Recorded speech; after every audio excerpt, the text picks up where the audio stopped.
I once got a comment from a guy who wants to build muscle, but with a combination of these three problems. He wants to eat clean, he has low appetite, and he has a tight schedule. And that really struck me because those three reasons were the reason that I was stuck below 65 kilos for over 6 months. I'm Victor Skov, and recently I've absolutely smashed this problem. In the last 7 weeks, I've gained over 7 kg. I've gone from 70 kg to over 77. I did it because I finally figured out how to actually bulk. If you keep watching, I promise you I will solve those three problems for you so that you can start building muscle and gaining weight while eating clean, even though you have a low appetite and on a tight schedule. So this video is about the diet or eating aspect of bulking, and the way it's gonna work is that I'm going to walk you through the three different problems and solve one of them at a time. This what the fuck is this body language?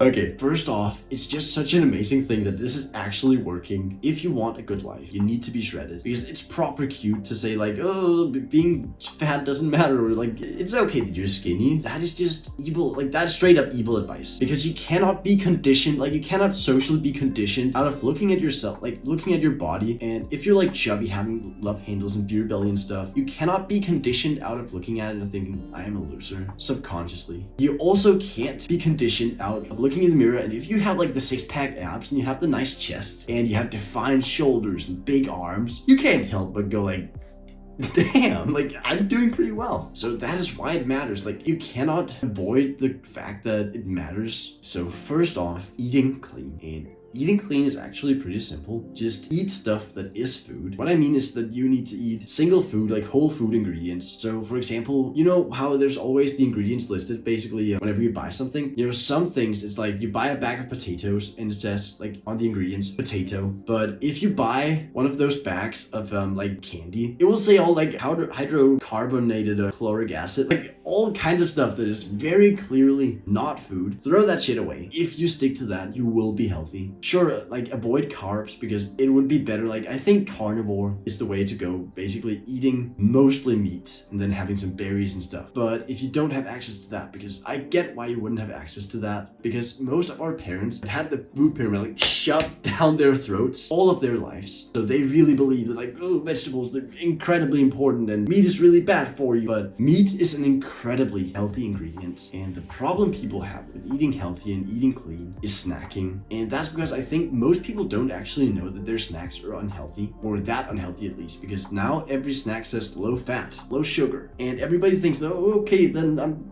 perfectly fine now that it contains less fat. And I want to help these people who are eating all these snacks, but I literally don't understand how they can do it. I don't understand how you can eat like a bag of those like gummy bears without puking. They're literally made in a laboratory. Look at them. They don't look anything like food. Number 2 is having a low appetite, and this has genuinely been my biggest constraint in trying to gain weight. You know, most people, what they do is that they cope eat. You know what, they feel bad, so they go and like eat a bunch of stuff. I have this weird thing where I do the opposite. I would much rather cope starve. I would much rather not just not eat, and that's so much easier for me than to go and eat. I don't need to like hold myself back from eating. I need to force myself to do it. And I found 2 solutions. First off, it's kind of like a big one. It's mental health. And if my problem is that I cope starve, I need to remove what it is I'm coping about. If I just don't eat when I'm feeling bad, I need to feel better. So ever since I started meditating and I took cold showers and improved my diet, my appetite has improved so much, and I am so much more hungry now because I feel better. So it's not as much of a struggle to actually eat. And the second one is a lot easier to implement than, just improve your mental health. It is implement the rule to never skip meals. This has helped me massively, and there is an obvious problem with this, that if you never skip meals, what about the times when you're actually busy, so you didn't really plan anything, so now you don't have access to anything healthy? So if I'm like on the occasions where I don't really have access to anything healthy, I will take the L and prioritize actually eating a lot of calories over eating really clean. And that's a priority that I have right now. That's not going to be forever, but it is something that I'm doing right now. And third problem was the tight schedule, and this has been a really big problem for me because I prioritize sleep quite a bit. So I spend anywhere between 8.5 at the minimum to 10 hours in bed every night for the last year at least, something like that. And then I have the healthy morning routines and the evening wind down. So basically by the time I've done anything, the day is kind of over, and that means that it's just gonna be difficult to prioritize bulking. So how do I get enough calories? First off, there's kind of two things that I do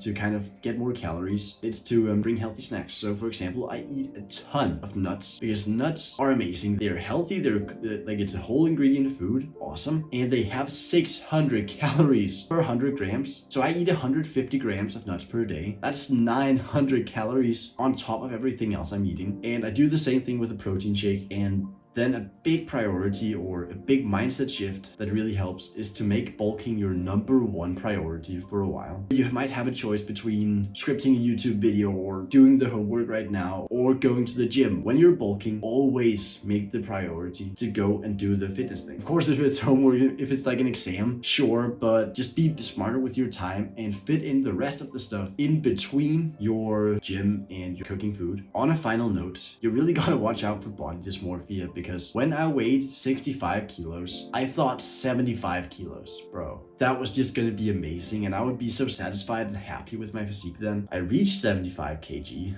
I reached 77 kg, and I was still nowhere near satisfied, and that just made me think like, oh, 80 kg or 85 kg, that would be awesome. And you know, that can be a negative thing. You can frame it as a negative thing that you're never going to be satisfied with your physique. But I think it's kind of amazing that you get to be you're this goal-oriented thing of going to the gym. You literally always have something to do. You can always get your body fat percentage lower or get the muscles bigger. You can always do one of those things. So you'll never run out of stuff to do. And it's about the journey, not the destination. So I think body dysmorphia has been put in too bad a light because I think it can be a really good thing actually.